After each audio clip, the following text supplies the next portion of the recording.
विश्वास एक ही बार में नहीं चला जाता सचिन जी, जाते जाते जाता है।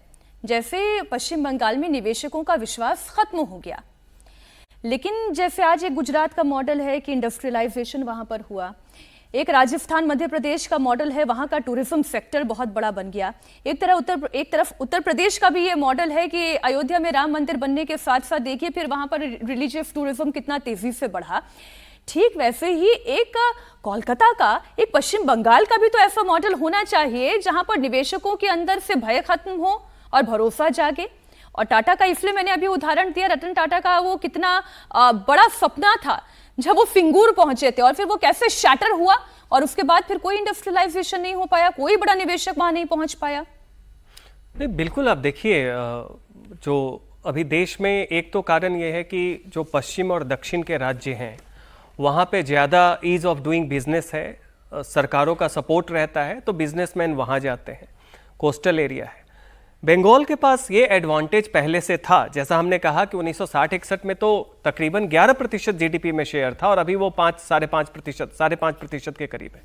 सबसे बड़ी बात अब देखिए कि क्या होता है, आप अभी बंगाल में जाते हैं तो सबसे कोई भी बिजनेसमैन आपको कहता कि कहीं पे कोई कंस्ट्रक्शन है तो पहले आपको वहां पार्टी के सिंडिकेट से परमिशन लेना है। आप कहां से लेबर लेंगे, कहां से बालू लेंगे, कहां से सीमेंट लेंगे, कहां से टाइल्स लेंगे, ये सब का सब जो है वहां से निर्देशित होता है। तो जो कट मनी और तोलाबाजी है ये कोई बस विपक्ष का आरोप नहीं है, ये वहां का एक कल्चर था। दूसरी बात आप देखिए कि निवेशकों को जब बाकी राज्यों के तुलना में इतना ज्यादा पॉलिटिकल पेमेंट करना पड़ता था, वैसी स्थिति में क्या है कि कोई भी वहां पे जो पहले जो नहीं है वो तो नहीं आना चाहेगा। लोग पिछले 10 साल में वहां से आप देखें रायपुर शिफ्ट हुए हैं, छत्तीसगढ़ में, भुवनेश्वर में शैक्षणिक संस्थाएं शिफ्ट कर गई, वो जाधवपुर और प्रेसिडेंसी का जमाना गया। आज के डेट में आप देखिए स्किल्ड एजुकेशन के लिए आपको कोलकाता में अगर सोचना है तो सबसे नजदीक जो है वो किट्स है जो कि भुवनेश्वर में है। ये स्थिति, गुवाहाटी काफी आगे बढ़ गया, वहां पे निवेश बढ़ गया। बड़ा बाजार में काफी बिजनेसमैन ये कह रहे थे कि भाई पुराना स्ट्रक्चर है, कीमत सही नहीं मिल रही है, इसलिए हम लोग यहाँ हैं। वहां पे हल्दिया पोर्ट है, कोलकाता पोर्ट है, उसके अलावा एक और पोर्ट बन रहा है। ऐसे समय में जो हमने कहा कि सबसे बड़ी चीज जो ये होगी कि रूलिंग पार्टी जो सिंडिकेट की तरह काम करती है उससे उसे बिजनेस फैसिलिटेटर की तरह काम करना होगा। एक और दूसरी बात और देखिए, कल शुभेंदु अधिकारी ने शपथ लेते वक्त कहा कि कोथा कम काज बेसी, बातें कम और काम ज्यादा। ये बंगाली वर्क कल्चर जो सीपीएम के समय से इनग्रेन्ड है कि आप काम करते हैं काम न करने के लिए। काम क्या करते हैं? हड़ताल करवा दो, फैक्ट्रियां बंद करवा दो, स्ट्राइक करवा दो, बात पे आंदोलन वाला वो है कि सारा काम ही होता है कि काम ना करना पड़े। इस कल्चर को खत्म करने के लिए कि सीपीएम के समय में जो इंडस्ट्री मिनिस्टर थे उन्हें हड़ताली मंत्री कहा जाता था, वो जाके हड़ताल पे बैठते थे और फैक्ट्रियां बंद करवाते थे। तो ये वर्क कल्चर खत्म करना बहुत बड़ी चुनौती है वहां की। वर्क कल्चर खत्म करने का मतलब यह है कि आप काम करें और वर्क कल्चर को बढ़ावा दें। Work more talk less. Exactly, work more talk less. लेकिन आज रशीद जी कुछ ऐसी तस्वीरें भी सामने आई जो कि पश्चिम बंगाल में भारतीय जनता पार्टी की नींव से लेकर निर्माण तक की यात्रा कैसे हुई है उसका एक बहुत इंपॉर्टेंट चैप्टर है। ये कार्यकर्ताओं का कितना सम्मान प्रधानमंत्री नरेंद्र मोदी ने आज मंच से किया, उसकी तस्वीर आपके सामने है। बीजेपी की जीत ये कितने मायने रखती है उसकी तस्वीर है ये।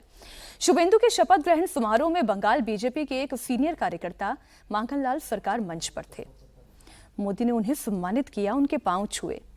माखनलाल सरकार श्यामा प्रसाद मुखर्जी के सहयोगी रह चुके हैं। 1952 में जब श्यामा प्रसाद मुखर्जी कश्मीर में तिरंगा फहराने गए थे तब उनके साथ माखनलाल सरकार मौजूद थे। नॉर्थ बंगाल में बीजेपी को मजबूत करने में 98 साल की उम्र वाले माखनलाल सरकार का क्या योगदान रहा, रशीद जी वो शायद आप बताएं तो ज्यादा बेहतर होगा। श्यामा प्रसाद मुखर्जी की जमीन पर कमल का फूल खिला तो आज माखनलाल सरकार को भी मंच पर शॉल उड़ाकर प्रधानमंत्री ने सम्मानित किया। जी देखिए मीनाक्षी, ये एक कहने में हल्की छोटी बात लगेगी, लेकिन ये बहुत बड़ी बात है कि जिस तरीके से उन्होंने सम्मानित किया, एक पूरा जो कई दशकों का एक लिंक जो था, एक इमोशनल लिंक, उसको कनेक्ट किया और पूरे देश ने उसको देखा। तो ये एक बड़ा महत्वपूर्ण एक बिंदु रहता है जो कार्यकर्ताओं में बड़ा जोश भरता है और आने वाले समय में भी भाजपा के लिए बहुत ज्यादा एक ऊर्जा का काम करेगा, क्योंकि ऐसी चीजें जो होती हैं, और वो भी देखिए कौन कौन व्यक्ति कर रहा है, जो देश का प्रधानमंत्री है, जिसके पास वहां इतने सारे वीआईपी, इतने सारे मुख्यमंत्री मौजूद थे, इतने सारे कैबिनेट मिनिस्टर मौजूद थे, लेकिन उसने कार्यकर्ता का ध्यान करा और लोगों को सबको याद दिलाया कि पहले क्या हम अपनी रूट्स के पर शामिल है। कि ये मतलब एक पूरी की पूरी एक अनफिनिश्ड एजेंडा था जिसको आज ये पूरा हुआ है। उसके साथ साथ देखिए मीनाक्षी, देखिए उसकी दूसरी तस्वीर देखिए आप, दूसरी तस्वीर देखिए, आज मैं अखबार में लेके चकित रह गया और आपको भी दिलचस्प लगेगा कि विजय 2009 में जो तमिलनाडु के मुख्यमंत्री होने जा रहे हैं, वो 2009 में राहुल गांधी से मिलने आए और उन्होंने कहा कि मैं कांग्रेस में शामिल होना चाहता हूं, और राहुल गांधी ने उनसे उनको टरखा दिया, उनसे कह दिया कि जाके तुम यूथ कांग्रेस का चुनाव लड़ो, और वो हताश होकर चले गए। मतलब आप देखिए कि अगर विजय अगर मगर इतिहास में नहीं होता, लेकिन अगर विजय कांग्रेस में होते तो आज अगर उनका जो व्यक्तित्व है उससे कांग्रेस को कितना फायदा होता। तो ये आपको जो दो चीजें का मैं इसलिए कंपैरिजन कर रहा हूं कि कहाँ एक तरफ नरेंद्र मोदी जी जो है श्यामा प्रसाद मुखर्जी की लेगेसी को पूरा न सिर्फ ओन अप कर रहे हैं, बल्कि उसको सम्मान दे रहे हैं और उसको सबको देश को दिखा रहे हैं, अपनी पार्टी को, कि देखिए इस तरीके से पार्टी मैं आगे जो बढ़ती बात है। आप राशि जी कहना चाह रहे हैं, शास्त्री जी, अगर उसी के एक और पहलू पर मैं जाऊं, एक होता है कि एक संगठन ड्रिवन पार्टी होती है, जहां पर संगठन पार्टी को चलाता है, संगठन बड़ा होता है, व्यक्ति बड़ा नहीं होता, और एक तरफ है पर्सनालिटी ड्रिवन पार्टी या फैमिली ड्रिवन पार्टी। तो दोनों में बहुत बड़ा अंतर होता है। आज जो हम संगठन के एक ऐसे व्यक्ति का सम्मान होते हुए देख रहे हैं जो तब से जुड़े हुए हैं जब वो एक बड़ी ताकत थी भी नहीं, वो तो जमाना कांग्रेस का ही था, उसको सम्मानित किया गया, उन्हें याद किया गया।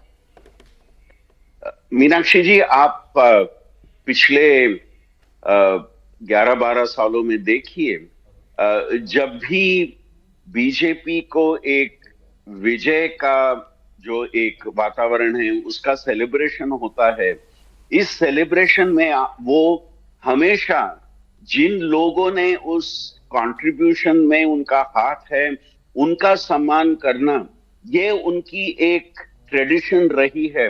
और जो आज तस्वीरें आप दिखा रही हैं उसी एक सेलिब्रेशन का एक वो संकेत है।